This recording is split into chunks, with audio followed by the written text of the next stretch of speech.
live stream. This isn't normal, Johnny. What's happening? I don't. Everything, man. Everything. We got to flip the script today.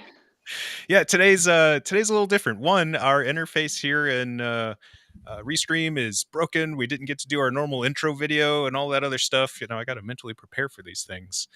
And two, our guest today, Scott, has very graciously, at the very last minute, bailed us out. So Johnny and I had a topic, had a guest. They had a conflict at the last minute, and Scott and I happened to be interacting in the same thread yesterday, and it clicked in my head. I was like, "Oh man, it'd be great if Scott could help us out." And he was very graciously agreed, but we only have him for the first 30 minutes, so basically till 11:30 Eastern.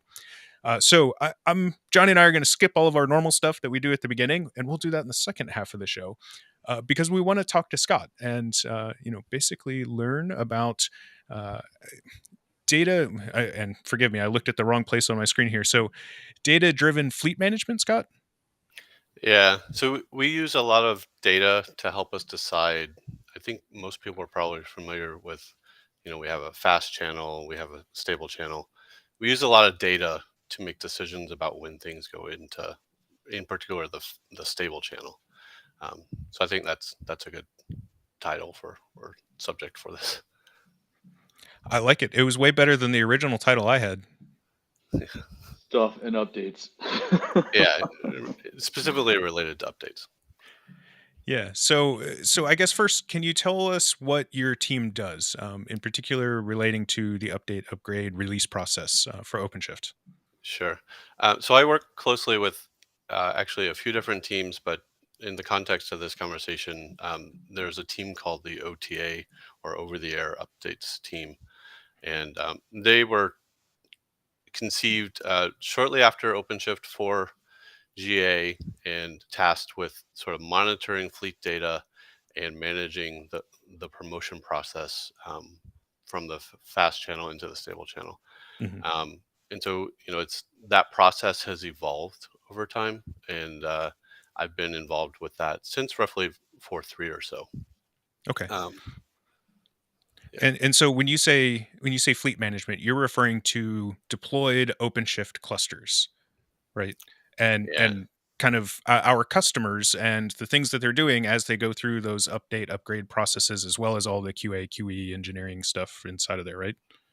Yeah, so all of this actually falls after all the normal QE process, and so it's how we manage the channels, and I think people that are familiar with OpenShift 4 know that connected clusters talk to an API, and that API gives them an overview of what potential upgrades they could take, and that is a service. And since it's a service, we can amend that data over time, um, and so that's what that team is in charge of monitoring and managing.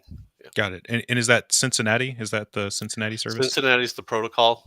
We call it the OpenShift Update Service is the sort of productized name. And I love our that's descriptive names. yeah, that is, we run an instance of that clusters by default talk to, and then it's also packaged up in an operator so that customers that have like a large disconnected fleet can talk to a service that they host, and largely it just mirrors the data that we provide. Mm-hmm. But they could also do things like manage channels on their own, in per their requirements, and add in policy, Yeah. etc.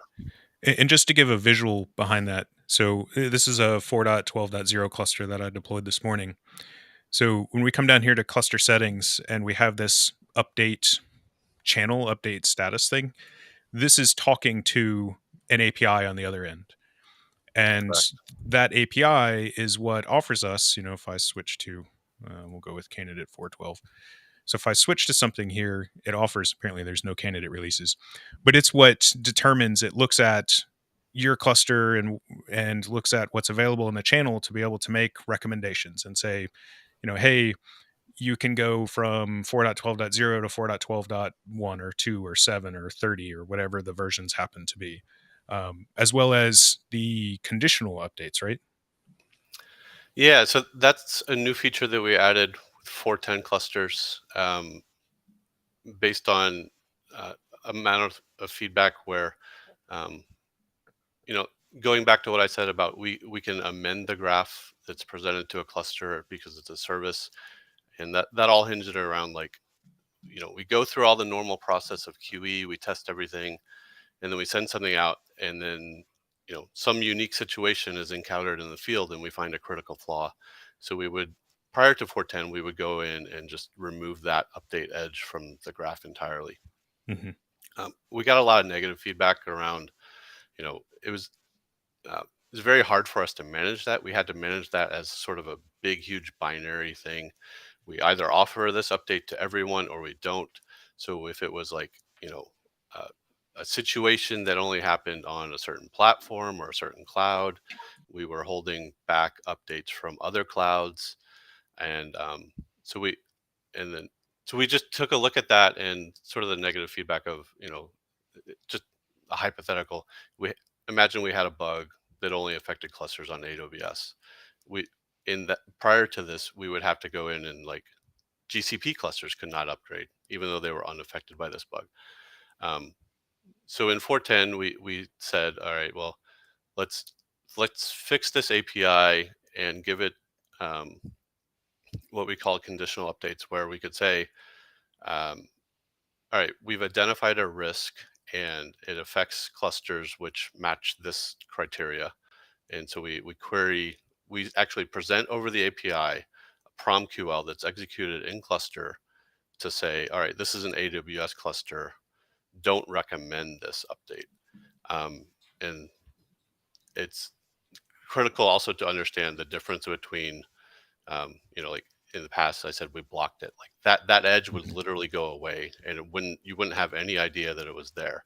Now in 410, we stop recommending it, and since the cluster is matching the risk, the cluster is actually aware of these things still, and it presents it to the admin as, this is not a recommended update, but it remains supported because our policy is anytime we publish an update edge, once it's published to supported channels, and that's the fast and stable channels, it remains supported forever. Yeah. And sorry to interrupt you. I think you said something there that I really want to highlight as being important. And that's that when a cluster queries the API, it's not actually sending any of that data to the API. Rather, the API returns back a PromQL query, and the cluster queries itself to determine if it's eligible. Yeah. That to me is really important. The only thing that we get back when you request the API, the Graph API, is the channel that you're in, the architecture, and your current version. And then we just send back a list of potential updates. And if any of those potential updates have a risk associated with them, going back to this hypothetical AWS problem, we send that back, and then the cluster itself evaluates that. Mm-hmm. You say hypothetical AWS problem. I know, and many people who watch the stream, there was several instances where VSphere was the blocker for everyone because there was some issues with, I think it was the VMXNet 3, network adapter in the kernel, and it was back in the 4.8 timeframe, Johnny, 4.9, something like that. Yep. So yeah, it's a very real problem, and something that I'm super happy to see the conditional updates. Yep. So Dwayne asks, how fast can an update take effect? And Dwayne, please correct me if I'm wrong, but I think you're asking how quickly does an update get published, or how quickly does an update get applied to the cluster? Scott, I think it's an important question to ask because you and I tend to answer these questions a lot in chat of how quickly updates move between channels. Yeah. So we can answer both of those questions too. So I guess maybe it's good to start from the beginning of the process. We go through a lot of engineering effort, and we produce a release, and so that's promoted generally, once a week. If we're considering like ZStream updates. And so that's promoted generally on Wednesday. That goes to the candidate channel. The point at which it's promoted is when we sort of hand it off for final QE regression testing. And then that happens over the span of like 5 days or so. And that's once that has been completed, QE doesn't find any regressions. They're continuously regression testing, but we sort of give them a final build that they run one final round on. Once that finishes, then the errata go out, and once the errata goes out, it's in the fast channel. And then in the context of ZStream updates, you're going from 4.10.0 to 4.10.1. That's a very small set of changes. Usually it's 20 to 30 bug fixes early on in the life cycle or product, or if it's something like 4.8, those Z streams will have like 2 fixes because it's a very mature product and we're not changing much.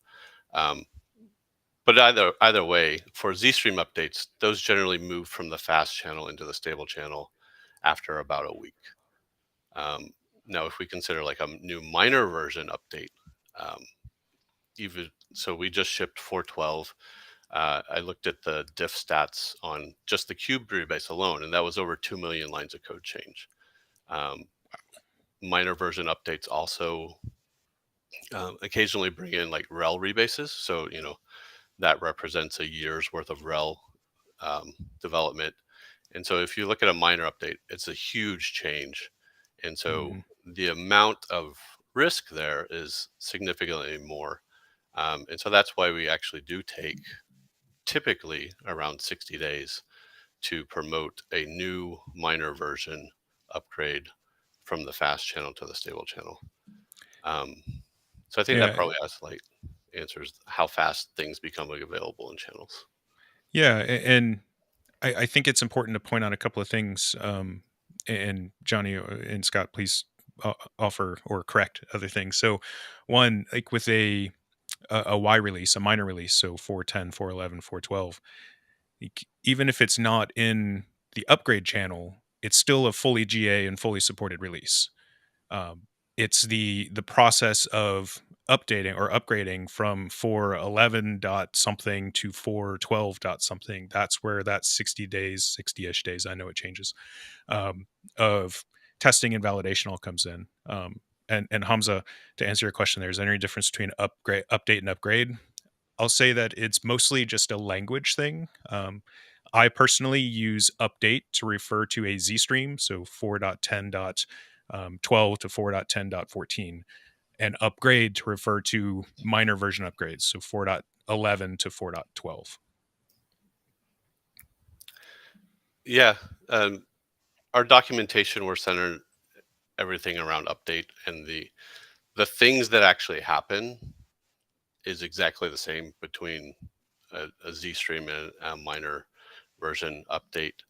But obviously the content of the change is significantly different. And then, like, not to dig too much into like how things happen, like the CVO goes through and applies updates to a bunch of operators. Each of those operators can behave differently between like a Z stream and a minor version update. So, but the fundamentals of how it works are all the same. It's funny you say that because I never really thought about it, but you're absolutely correct, right? Whether it's a 4.10 to 4.11 or 4.10 dot something to 4.10 dot something else, it's literally the exact same process. It's, CVO is replacing container images, which update the operators. CoreOS gets patched the exact same way. It applies a new RPMOS tree image, which comes from a container image. And like, it's just the scope of what's changed inside of those container images that are being, redeployed or applied is different, as you said, particularly when there's things like rel rebases and Kubernetes rebases and all that. Yeah. If we want to get back to like how long does it actually take to apply an update, what we've generally said is regardless of the cluster size, the control plane update, we typically see that complete within somewhere between 60 to 120 minutes. So that's updating every single container, but it's not updating the OS for each node. The OS update, obviously, when you deal with the workers, that's bounded by how quickly we can drain and relocate and reschedule pods. And it's also, you may have policy which prevents us from making forward progress, because you've set a PDB max unavailable to 0 or something like that. And so that part of the upgrade process is potentially unbounded. And so when we talk about upgrades, that's generally what we say is it takes 120 up to 120 minutes to apply all the container updates, and then the host updates can sort of trail on forever. And having any sort of skew in that is generally not a problem. It happens during all upgrades, so we have to support it. So if you have 10 nodes which haven't updated, that's not a critical situation. And are there? You said that the control plane, kind of regardless of the rest of the cluster size, takes a pretty consistent amount of time. Are there factors that can affect that? And I'm thinking in particular things like storage latency for etcd. If it's having trouble quiescing or something like that, or if it's a super busy cluster, right? There's a lot of things happening in etcd when the node comes back up and it has to catch up. Super technical term, with any changes that happened while it was down. Does that affect it? I mean, definitely if the cluster is under duress and not meeting, performance requirements, then that will slow things down. Actually, a lot of the time spent during the upgrade is just gracefully terminating things and waiting for in-flight requests to complete. And so, like, you'll see there's a very slow initial start. etcd rolls out. We wait very carefully to make sure that we update one member, it comes back, it's healthy, and we go on. Same thing happens with like the API server. And the API server actually has like, you shut one down and it will wait. I don't know the exact timing, but up to 60 seconds or so for all in-flight processes to complete before it finally shuts itself down, updates, and moves on. So I think that's the largest sort of bounding factor there, is how fast we can just gracefully do everything. And maybe that's one thing worth mentioning is we generally don't, aside from restarting your workers and relocating workload, the control plane we generally don't view as a disruptive upgrade. And there we measure in our CI systems the total amount of disruption, and we generally see, if we say that the upgrade takes up to 2 hours, we generally see overall about 99% availability during that upgrade process. So that comes out to about a cumulative minute and a half of disruption while everything is rolling out. And that usually takes the form of like very short blips where, we do all the graceful draining and stuff like that, but certain clients may not, they have a connection that's open, and then suddenly that connection gets severed, and you retry and it works immediately, but there's a little bit of disruption there. Yeah, the API server blipping as it rolls pods and stuff. Yeah. Dwayne asked an interesting question here, and it's one that honestly I've never had a production, or I haven't had a production OpenShift 4 cluster before. But it's do you back up anything before an upgrade? Andrew, in my lab, I just YOLO it and hope for the best.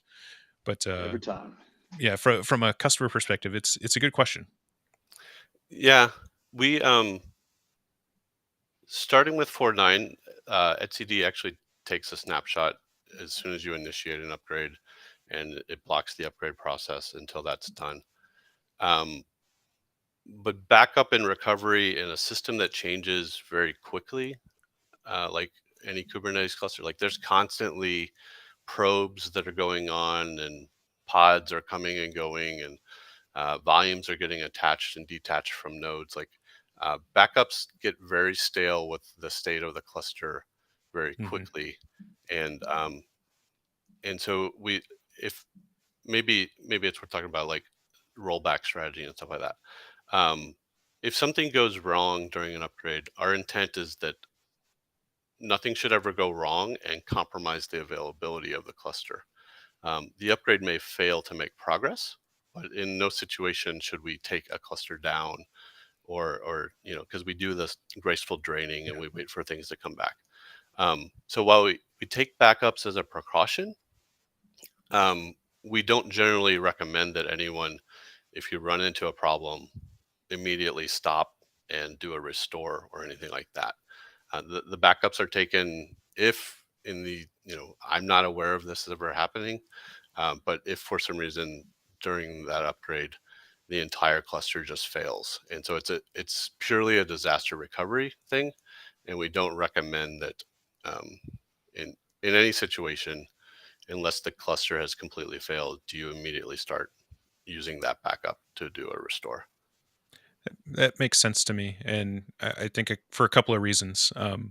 One, we've always said, and Johnny, how many times have you heard me say here on the stream of etcd backups are not a full cluster recovery option. Mhm. They're really useful when you have one or maybe two of the etcd nodes that fail, and you need to bring them back up to a certain level so that they can resync, faster and get back operating that much quicker. I think if you were going to back up or protect something prior to an upgrade of OpenShift, it would be the applications, not the OpenShift, because the OpenShift cluster in theory is disposable, right? Wink, wink. We're all doing that, right? Flip Um, swap. to me, it's let's say like you said, Scott, you've never heard of it happening before, and I trust you to be more in touch with that than anyone else. But let's say that the cluster did go down. In theory, those pods, they would have quiesced, or they would have written data to a PVC that's going to still be there on whatever the backing storage is when you deploy a new cluster and redeploy the application. And container images and YAML definitions. If your devs are just going into the CLI and YOLOing an OC create command, that could be an issue, as opposed to using something more disciplined, even just a simple shared file repository of YAML files to help recover those apps. Yeah. Mhm. Yeah, I think definitely like taking a more workload centric view of backups is a good approach, because if you think about the etcd scenario and um, you took a snapshot now and someone goes and they cycle something and they had a volume attached, and now it's no longer attached, you're going to restore that and it's going to go, or maybe that volume has been destroyed when it was detached, because that's typically what happens is you try to clean up data, like it's going to go try to reattach that um, volume, and that volume may not exist in the cloud platform anymore, and so Yeah. that like I said, it's a system that changes very rapidly, and so backups are good to have, but they're not like you know your first thing that you do if you run into problems during an upgrade. Yeah, I'll say, and I don't want to speak for you, Johnny, but I know you and I have a similar mentality of like coming Mhm. from an infrastructure perspective, virtualization background. We tend to think of protecting the infrastructure and being able to quickly recover that underlying infrastructure. And OpenShift is not like that, right? The clusters are by and large disposable, and the goal is to get a new one deployed so that way you can recover the workload on top of it, rather than recovering the old infrastructure. And oftentimes the workload would come along with that. Yeah. Looking at you, virtualization solutions. I'm not talking about just VMware, right? Rev is the same way. OpenStack Mhm. in many ways is the same way. Um, so yeah. Um, so I want to ask about, and now my mind just completely went blank. I had a question, and then I started to talk, and then it left my head. I know we've only got a couple minutes. Johnny, I feel like I've been talking a lot. You got anything in the last 4 minutes No, before? Scott, you covered it pretty well with the like when something's going wrong, because I kind of have this feeling that there's a lot of people that are asking like, okay, well, what happens when something goes wrong? Like specifically with etcd. So say when the upgrade is happening and etcd decides like I'm done, and it just blows up, and then it's like, okay, or am I dead, or do I need to do something? But it sounds like it it shouldn't take down the whole cluster. We should just be able to maybe kill the upgrade pods and then let etcd come back up and restore itself. Does that sound about right? Like, have you ever seen an issue with etcd being the culprit during an update, and then you can just roll back to the pre-upgrade? Um, I think I definitely have, and um, again, we whenever we face problems, we just try to stop, Hmm. and the CVO never goes on beyond updating it. Like etcd updates as one atomic unit before we go on and update anything else. So in a scenario where we update one etcd member and for some reason that doesn't come back, you still have two, and you should still have a functional cluster. And generally what we say is, like, let's look at that member that didn't come back and try to figure out what's wrong. You could potentially just say, all right, well, especially with the newer features in 412 around control plane machine sets, you can actually go through and say, well, delete that master, and it would create a new one, and hopefully that new one comes up and joins the cluster fine. But yeah, that's generally, like, everything in the system is built to remain available, and when something doesn't work as expected, we just stop, and we want to, that's when you would call support and work through with them, or, all this is exposed. You can look at your logs, and maybe there's something obvious, like maybe your disk filled up for some reason on that first node, and you need to go and just delete some logs, and then restart the host, and then hopefully etcd comes back, something like that. Mm-hmm. Nice. So Scott, I know you only have about 2 minutes left. Is there anything else that you wanted to communicate? Anything else you wanted to get out? I know we said like the typical minor version rollout is about 60 days. We try to keep it very data driven. And so, all these connected clusters are sending us telemetry data. So we pay very close attention to telemetry data as both clusters upgrade into the newer version, but also just as valuably when new clusters are installed, because we actually find that the vast majority of issues are not like specific to upgrades. It's, there's just something wrong in the new version. And so it affects both installs and upgrades.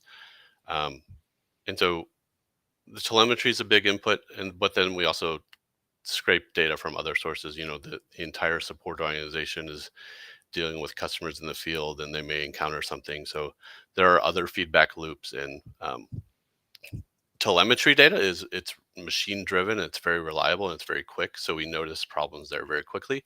But then there, the slower feedback loops of someone creates a support case, and it may take a few days to get to us. So that's sort of why things do take as long as they do.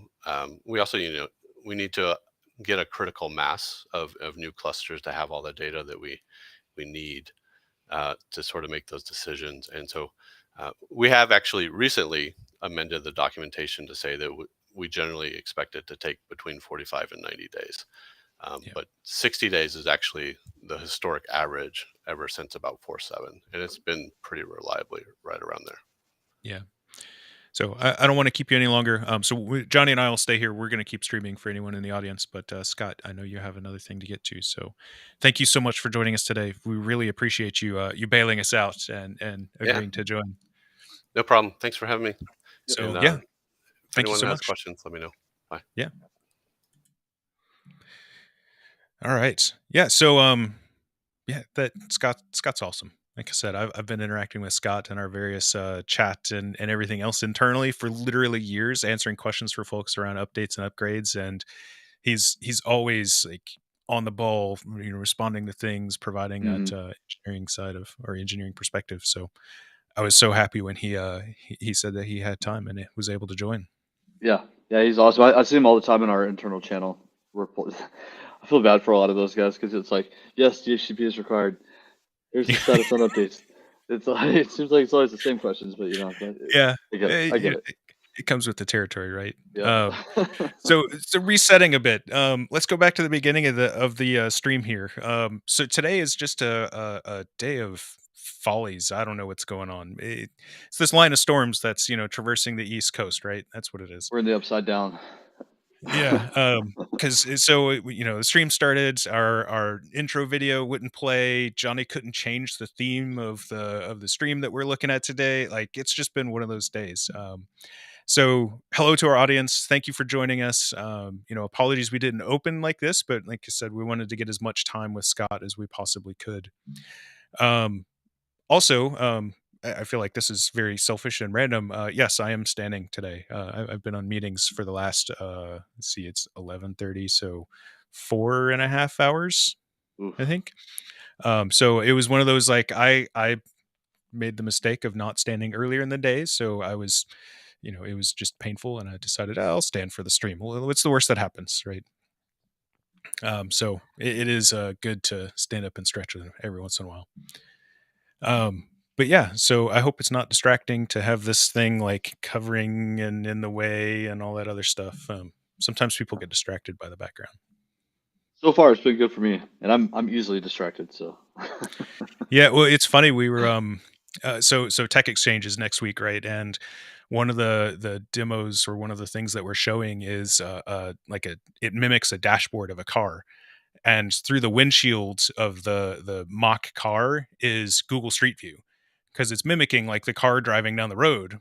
And we realized that we basically have to pause this. Like, you open the car's dashboard, the car's interface, and like show maybe one or two updates and then pause it, because otherwise it's literally sickening, because it's this constant motion, and it's like you know it jumps down the road because it's all of that. So I'm ever since we figured that out 2-3 weeks ago, it's one of those, like, now I'm all paranoid about motion being distracting and Hmm. potentially literally sickening to folks. So It's like a 4D ride. Yeah. I still have, I don't remember where it was. One of the theme parks when my oldest was very little, we went to. It must have been a Disney one, because it had Lilo and Stitch. And you go in and you're sitting in this dark room, and it's a 4D thing, and it's meant to mimic, I think Stitch is the monster, like Mhm. him running around and like sniffing at you, so it like blows air on your neck. This absolutely terrified my, at the time, like 3-year-old son. Like, he was not happy about this happening. And ever since then, we avoid the 4D rides. Oh my God. We rode the Harry Potter ride at Universal. Yeah, like the whatever it is, the one in the castle. Yeah. And I was like, I don't get motion sickness, dude. I almost lost it. I mean, like there's like 50 kids coming off this Hagrid's ride, like right as I Yeah. came out. I went in it's like 30 degrees outside. I went in a cold sweat. I'm like taking off my hoodie. I'm about, it was gonna happen. Like I was walking up to the trash can, and this dude walks up to me and he goes, "Do you get motion sickness?" I'm like, "I don't think so." He's like, "Here, You do dude." now. Yeah, and he gave me, I can't remember what it's called, the pill. Dramamine. Anyways, Dramamine. Yeah. Yeah. So he gave me some Dramamine, and yeah, that helped because I was done. Yeah. Just got to get you some of the butterbeer. you Oh, know that stuff is so good. Yes, Nothing like butterscotch flavored drink that's to right. settle your stomach. Yeah, so this is, sorry, I'm going to completely change directions here on you, because otherwise I'll completely railroad, and you and I spend a lot of time just chit chatting with each other. We get to see each Yeah. other in 2 weeks, yeah, because you'll Yep. be in Dallas next week. Yep. So hello to our audience. This is an office hours live stream, which means that we're here to answer questions. So Scott talked about updates a few minutes ago. We're happy to continue answering questions about that. If there's anything that Johnny and I can't answer, then we'll certainly reach back to Scott as well as to the rest of the team to get those answers. But don't let that stop you from asking about anything and everything. 4.12 just launched. There's a lot of cool stuff that's going on inside of there. There's a lot of cool stuff that we're going to be talking about over the next set of streams that we've got planned out, so long as we can keep people from jumping around on us. We did reconfirm our guest for that was supposed to be for today for 2 weeks, Johnny? 3 weeks. Yep. The 15th. 15th. Okay. Yep. So yeah, we'll be back after our travels and all that other stuff. Hello, Tal. Good to see you. Let's see, Scott, keep in mind that removal recommendation keeps the update path available should the admin choose to accept the risk. Yeah, that's a good point. So with many of the updates, and I think this is what Scott is saying, as an admin, you can force an update. Like, regardless of what the tool says, you can always tell it to update to a specific version and get past that. But yeah, conditional updates, conditional upgrades, they're awesome. Although I will say that the conditional updates, I think, have still broken the update or upgrade path interface. Do you know if that's been fixed, Johnny? I do not know. I have a link up handy to it. The upgrade path tool, which we've shown before, I just don't have a link for Basically, it's a tool on access.redhat.com where you can go in and you plug in your current version and the version you want to go to, and it will say, oh, there's, here's how you get there. You go from this version to this version to this version, or whatever that happens to be. But I think conditional upgrades have broken it, because if it's a conditional, it shows up as not a valid path. The admin has to go in and accept that condition, right? Accept the risk associated with it. So yeah, it's ChrisOps. I don't know what ChrisOps is, or Hope 9. I think it's Christians. Oh, yeah. I don't know if Christian's on. I haven't seen him lately. But yeah, so anyways, the upgrade tool is super handy, but conditional updates, the last time I looked, admittedly, it's been a few months, it wasn't working correctly. Let's see. Okay, thank you. So let's talk about some top of mind stuff. Again, we're flipping this episode around. We're doing the first part second and the second part first. So let's talk about a couple of different things. One, I've seen this come up a number of times. I don't know why recently, but several times over the last couple of weeks, I've seen it come up that vMotion is not supported. And quite simply, that isn't true. I will admit, and I will say, that we have had some confusing and potentially conflicting information in the past. And I will very readily admit that our wording could be improved. But in general and specifically, compute vMotion is supported. So what do we mean by compute vMotion? Go to the docs here. Go to 412 and go to installing and scroll down here to VSphere. There's so many installation platforms now. I remember when it was like 5. Yeah, it used to be really easy. So if I go to this installing on a vSphere cluster and I scroll down, there should be, I think it's in here. I usually find it, vMotion. So we have this using OpenShift Container Platform with vMotion. OpenShift Container Platform generally supports compute-only vMotion. So compute-only here is referring to just a standard vMotion, right? We're only changing the host that the virtual machine is executing on, as opposed to storage vMotion, where it changes the data store that it's using at the same time. So I realize that, and this is where some people, because a lot of people, I think, interpret compute only to mean only worker nodes. But the control plane is absolutely supported as well for doing a standard vMotion, i.e. not a storage vMotion. So why does this come up? Why has this historically been an issue?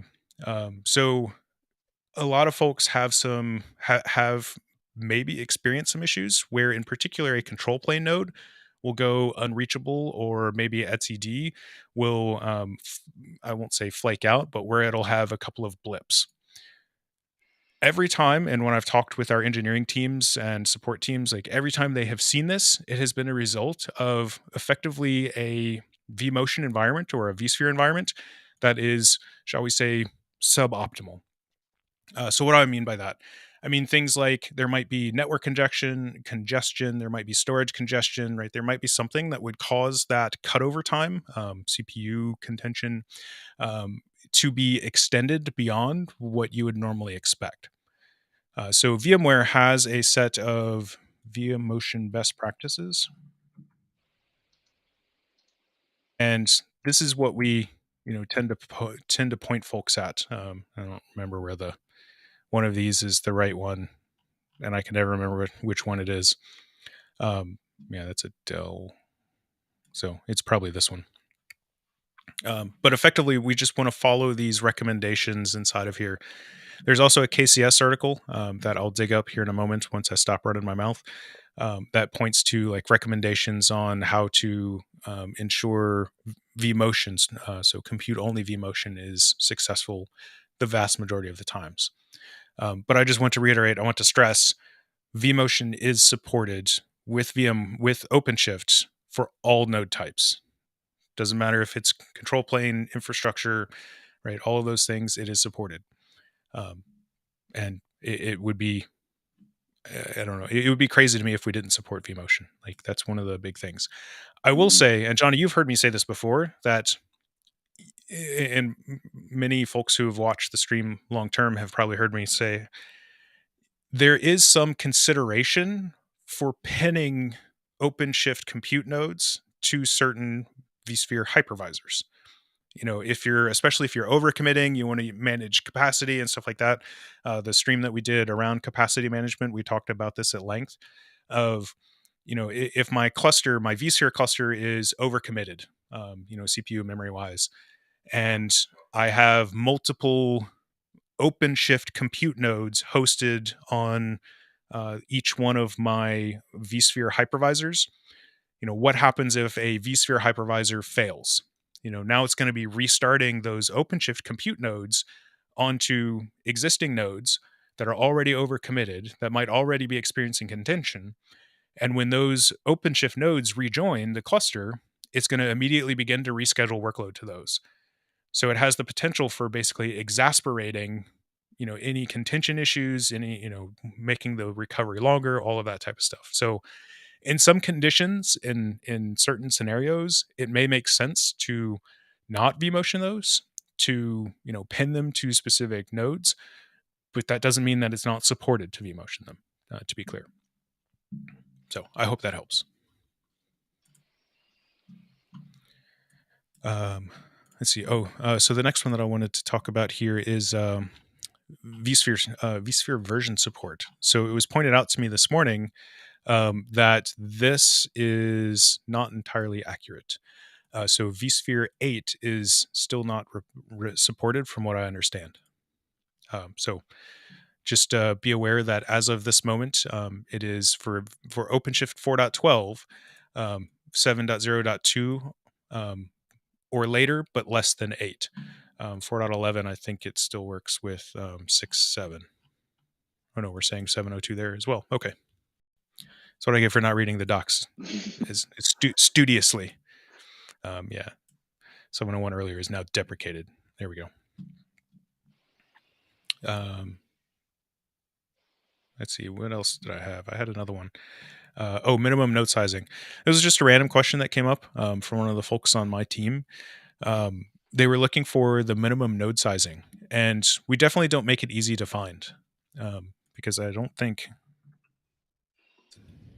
so. Here's minimum versions, but I don't think anywhere do we ever say, at least on this page, do we ever say like, here's the size of the virtual machines that you need to use. It could be because it's IPI, and IPI just does it for you. I always look at like the bare metal or the UPI. Yeah, minimum resource requirements for cluster installation. So yeah, you have to look at either a UPI install type or the non-integrated platform agnostic, installing on any platform, and it'll tell you what those node requirements are. So it's not always obvious, especially if you're, if you're doing like an IPI install, but then you want to manually add some nodes afterwards, that type of stuff. Also note that if you're doing a compact cluster, so a cluster where it's only 3 nodes and you have both compute and control plane functions combined, effectively you add these two sets of things together. So the minimum node size for those 3 nodes in that cluster would be 6 CPUs and 24 gigabytes of memory. I hope my math is right there, because never do arithmetic in public. You'll only embarrass yourself. Public math is great. Yeah. I just noticed that they added this IOPS column here too. I don't think that used to be there. So that's good, I guess. I always feel like IOPS is the less meaningful storage measure. Latency is the more meaningful one, but glad to see that they're at least adding it. There is a KB to calculate it. I don't know what the context is there. To calculate the size. Oh yeah. Yeah, I'd have to, unfortunately it is not listed, and I'd have to dig it up, which I'm not logged into the customer portal, so I can't dig around right now. Capacity optimization stream. Thank you for posting that, Johnny. 4.0 was AWS only. Yes, you are correct, but 4.0 was also never released. The first 4.x version was 4.1. We can see that in the in this up here. A lot of people forget we never had a 3.8 either. I remember that. Yeah. So 4.0 was only AWS, and then 4.1. I guess we could go back and look here. 4.1.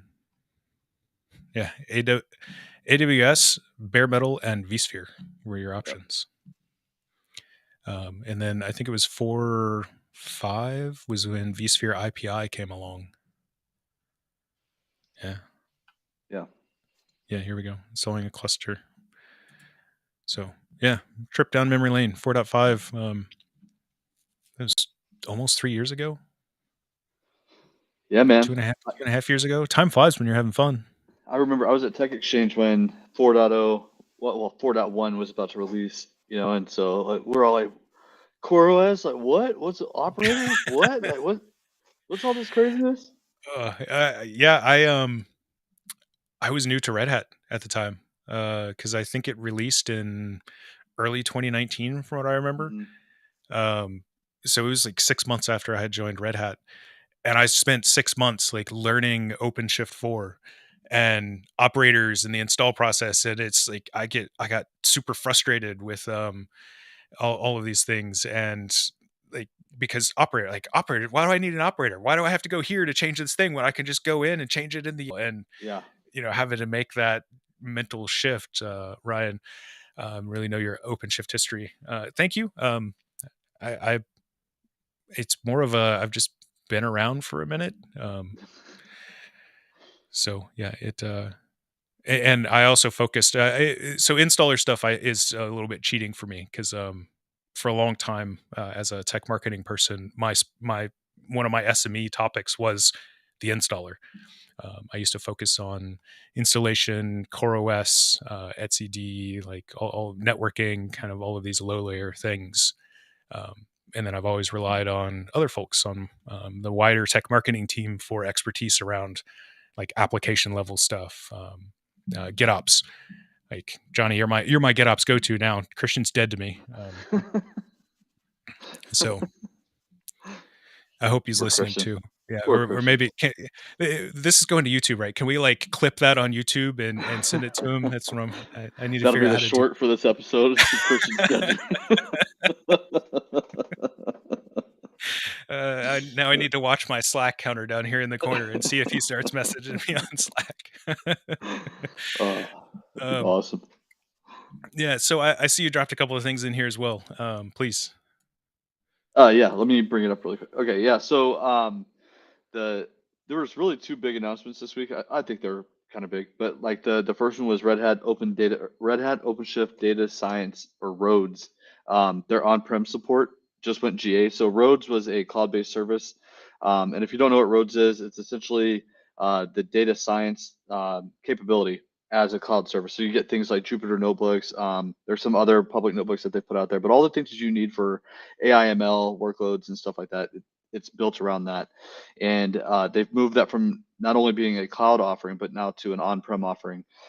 Another big key thing coming out of that is that right now air-gapped isn't supported, but in this next release, in the next few weeks, it says end of January, beginning of February, they're going to release air-gapped support. So if you have Jupyter notebooks, or you're doing data science capable tooling on your clusters in an air-gapped environment, that stuff is all it's on the way.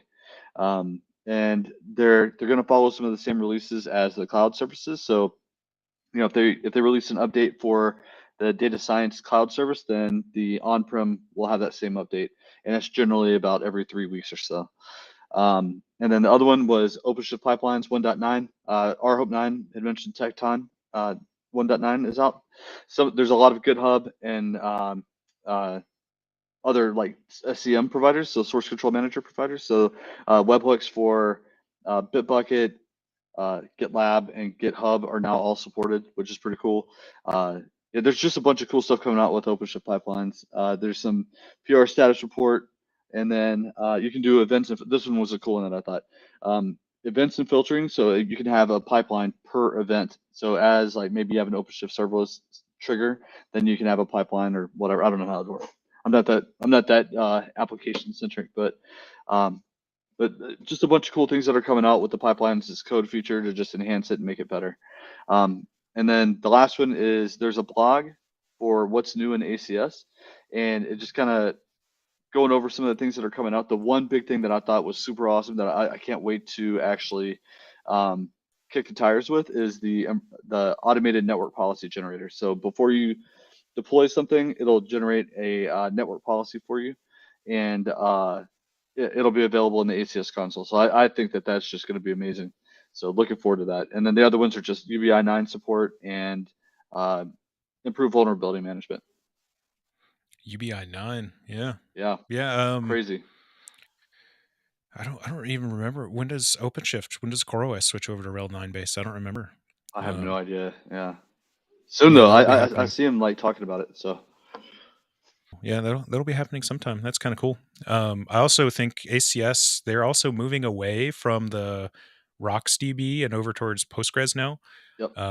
So I think I mentioned that before. I never knew it used a quote unquote proprietary database. I don't know if it was literally proprietary or just like a modification to Yeah. some Branded Maria or underlying. whatever.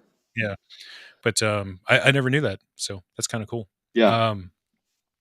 What else was I gonna say? There was something else. Dwayne, Rhoda. So Rhoda is something different. So Rhoda is Red Hat OpenShift database access. Yeah. Yeah. So that is more or less. Let me think of a good way to describe this. It is a service that you can go to. So basically, your databases would put connection information into Rhoda, and your applications can then look to Rhoda to get access to that. So it acts like a broker for them to get access into resources. Rhodes, Red Hat OpenShift Data Science, is a historically until now, it's been a managed platform for doing data science type work. As Johnny said, you can go in, you can click the thing and say, I want a new Jupyter Hub playbook, and I need X amount of CPU memory and GPU, and you click the button and you're dropped into a place where you can immediately begin working. You don't have to. It's a simplified interface. It's a streamlined way of getting data scientists access to resources, and with it being on-prem, that to me is it's interesting, right? Because it will hopefully allow those data scientists to focus on data science and not having to learn Kubernetes or not having to learn OpenShift vernacular. They just go in and click some buttons and their stuff works. Yeah, exactly. And having the image streams and all that stuff with those notebooks available, or with the way for you to, like, hey, here's where my notebooks are if I already have some, and it'll ingest them in the image, and then the Rhoda will actually pick that up, and then your stuff will be available within the toolkit, which makes it just really streamlined and really nice. Yeah. For Red Hat folks who are watching, so there is a open hybrid cloud demo available that includes Red Hat's OpenShift Data Science inside of there. So you can go and get hands-on. You can look at it. You can do all the things with it, including run through a couple of different queries and update machine learning models and all that other stuff. It's really cool. And I think there's several other dedicated ones as well. But I favor the Open Hybrid Cloud one because it's sort of an end-to-end thing, which is neat. I'm also slightly biased. I may have participated in it. Got some skin in the game. It's I'd say it's shameless self-promotion, but while it is shameless, it's not just self-promotion because I only had a very small portion of it. So it's promoting other people's work too. There you go. Yeah, so let's talk about a couple of things that are coming up next, Johnny. So one, we have, and let me bring up my page here. So one, as we sort of alluded to earlier today, and we mentioned it last week, Johnny and I will be both traveling for the next 2 weeks. So the live stream, Ask an OpenShift Admin, will not be streaming until February 15th. So we will miss you all. Again, I said this like before. It feels so strange to basically over 6 weeks we'll have done 2 streams. Or 7 weeks we'll have done 2 streams, which feels super weird to me. But yeah, it is what it is, right? We gotta do what we're paid to do. Right. Have a tiny bit of a spam issue. Did I miss a Yeah. spam thing? Oh yeah, I I, see I, it. I got it. I got it as soon as I could. I saw it in Restream once, but it was already in Twitch like 4 times. Yeah. Okay. Yeah, we'll take care of those. Do I have? Oh, there we go. I can delete them out of. Maybe I can delete them out of here. No, it tells me unable to delete message. All right, we'll sort that out. Thank you for letting us know, Rick. Appreciate that. We try to keep it under control, but sometimes bots. It is what it is. Mm-hmm. So 2 weeks from now, February 15th is when we'll be back. Johnny, we think, or that should be logging, right? I saw somebody mention OpenShift logging was updated. Yep, that's our Hope 9 calling out that 5.6 just got released as well. And good call. Thank you for that because I missed it. And we have the product manager from OpenShift Logging on the 15th. She's going to come on and tell us all things. And I think she's going to do some demos and stuff like that. So it's been a long time coming. We're looking forward to it. Yeah. There's been lots of questions, lots of interest on logging, particularly as we make the switch over to Vector, which is now fully GA, I think. Maybe even the default. I think it was GA in 4.0 or logging 5.5. And now it's the default with logging 5.6. Maybe don't I quote me think on you're right. that. Yeah, don't quote me on that. I'm remembering things that went passed by, zooming by an email. But after that, I don't think we have any major interruptions. Like not until Summit, Yep. which is in May. So yeah, we'll have like 2 months, 2 solid months. Like 8 streams where we'll just be talking about all things 4.12 and kind of anything else that comes up inside of there. I'm looking at our list of things that we identified. So we know we want to talk about the disconnected agent-based installer. Somebody sent us an email about that. Thank you for the request. Or maybe it was a message. I don't remember. The eBPF network observability. This is one that I know very little about, but I'm super excited to learn more because it looks really, really cool. Being able to see what's happening inside of the network and traffic flows and how things are going between pods and all that other stuff. That's really awesome. So I'm looking forward to that. No FIP support for Vector in 5.6. Oh, that's disappointing. The security profile operator, topology aware lifecycle manager. That was another one I did not know that existed until the what's new session. And I saw that and I was like super impressed. I even sent a message over to the team in Slack and was like, this is awesome. Where have you all been? Like, so we definitely want to get them on. We definitely want to talk about the topology aware lifecycle manager stuff. All of these things, there is the little blurbs in the what's new. So if you go back and watch the what's new stream from 2 weeks ago now, you'll see all of these things just in little blips. We're going to deep dive into them as we get to these streams. Logging, let's see, service mesh, see if we can get Ortwin back to talk about what's going on with service mesh. And then I'm going to hit up Mr. John Spinks again and see if we can talk about some new stuff that's going on with OpenShift, Red Hat Insights for OpenShift, because there's lots of cool stuff going on there too. Yeah. Yeah, eBPF is basically black magic. I've been a Linux admin for like literally my whole career, 20 plus years. And there's some things that happen at the kernel level, like eBPF, that it is a black magic. Yeah, I agree with you, Rick. Like, so I'm kind of interested to get a little more knowledge and maybe get my hands a little dirty and figure out what that looks like and what we can, learn about it. Yeah. Either that or I'll just become a regular consumer and just, pretty charts. Let's go. I like pretty charts. I don't care how they got there. I'm okay with that too. Yeah. Pretty. Yeah, exactly. All right. So yeah, I don't have anything else, Johnny. I think we kind of rolled through everything that we had. I'm pausing here to see if anything comes to mind, and also to see if you had anything. No, I think once we get back, it's just it'll be a whirlwind again, But looking forward to it. I think that there's going to be a lot of good things. There's so much coming out that we have to talk about, and having everybody come on and show us the ropes and answer questions. I think is going to be a lot of fun. So, but yeah, for today, I'm in like trying to get into presenter mode, So we'll see how it goes. I'm with you. I'm my morning today was taken up by rehearsals because we're doing the keynote.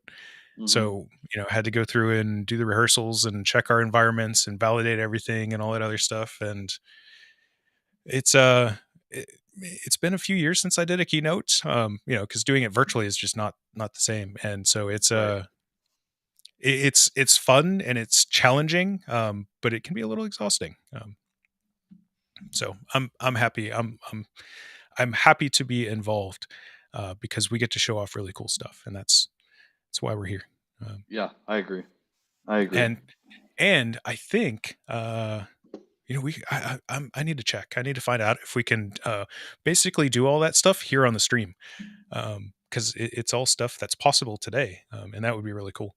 That would be cool. Oh man, yeah, that would be awesome. Especially, like some of the talks that didn't get accepted. To take some of those and maybe do some of those on the stream as well. I think that'd be awesome. Yeah. Or Hope 9 making a plug for ACS there. Thank you. I promise I don't forget about them on purpose. All right. So to our audience, thank you so much for joining us for this slightly different stream today. Again, doing the second thing first and the first thing second. We hope that this has been useful. If you have any questions right now while you're listening to us, please go ahead and post those in chat. We'll do our best to answer them before we end the stream. If you're not listening to us live, by all means, send us questions. Johnny and I both love to get messages, emails, etc. from anyone and everyone. So you can reach me at andrew.sullivan@redhat.com via email. That's probably going to be the best way. Or Hope 9, I think I have an email from you that I need to reply to. I admit that I have been way far more than usual behind on email. So yeah, I will prioritize that and get a response to you. But yeah, so reach out via email on all of the various socials at Practical Andrew. I admit that I'm avoiding Twitter right now because it's very noisy. Like I haven't figured out how to get back my old timeline of just show me the people that I subscribe to in a chronological order. But that's a user error, I assume. But yeah, otherwise, let's see what Reddit and all of the other places. You can also join us on Slack. So the Kubernetes Slack has an OpenShift users channel that you can join. And Johnny and I, along with like 4,000 of our closest friends, are all in there. It's a great place to get help. And then, of course, you can reach out to Johnny as well, JONNY at redhat.com or JRockTX1 on all the various socials. Yep. And thank you for taking care of social speaking of which today, Johnny. Well, thank you for everything else. So yeah. All right, y'all. So yeah, thank you, everybody. We really appreciate it. We will see you in 3 weeks on February the 15th, where we'll be talking about logging. And with that, I will leave any last words to you, Johnny. Yeah. Good seeing you again. I'll see you in a couple weeks. Just for everybody that's watching, we will not have the outro because it doesn't work right now. So we're just going to end abruptly. So, no, good stream. Thanks, Scott. If you're listening, thank you so much for really the last minute accepting and coming on and helping us out. Like this was really awesome and really informative. So, yeah, that's it for me. All right. Bye, y'all. Later.